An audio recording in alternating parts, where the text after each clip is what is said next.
Thousands of unemployed North Dakotans are anxiously awaiting the day they see an unemployment check appear in their bank account weekly.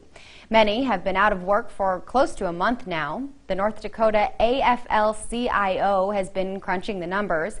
And as Renee Cooper reports, the Federation of State Unions says time is running out and unemployed workers can't wait another day.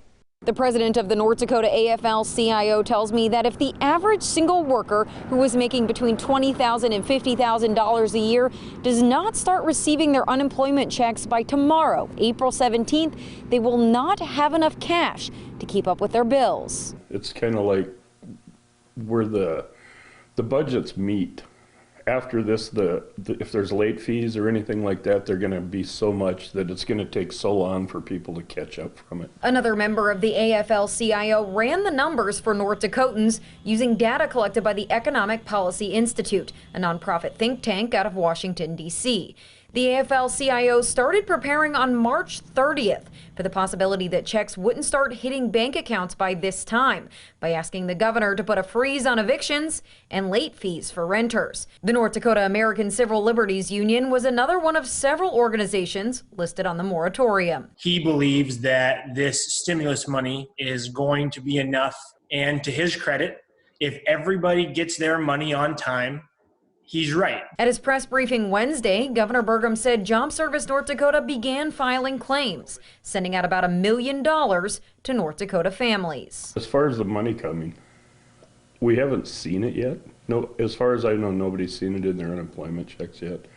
It's supposed to be here by Thursday or Friday. Larson is referring to the $600 a week checks from the feds on top of the regular state level unemployment. Everybody is not getting it at the same time.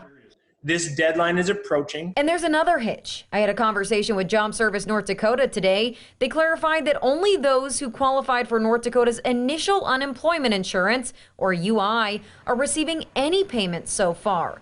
You can still qualify for federal assistance if you didn't qualify for the state's UI, but Job Service says because of some confusion at the federal level, they cannot pay these out yet. And they couldn't tell me when that would happen. My wife is unemployed from Minnesota right now, and she got her first $600 check last week. DeCray says the purpose of pushing for a halt on evictions and late fees is there is a global safety net. He and Larson agree if everyone who applied starts getting their checks by the end of the week, the executive order would no longer be necessary. Reporting for KX News in Bismarck, Renee Cooper. DeCree and Larson both say the conversation started on March 30th will have to resurface come early next week if all North Dakotans don't see relief tomorrow. Job Service says practically anyone who didn't qualify for unemployment insurance so far will ultimately get what Job Service is calling the last resort pandemic insurance, but they just don't know when yet.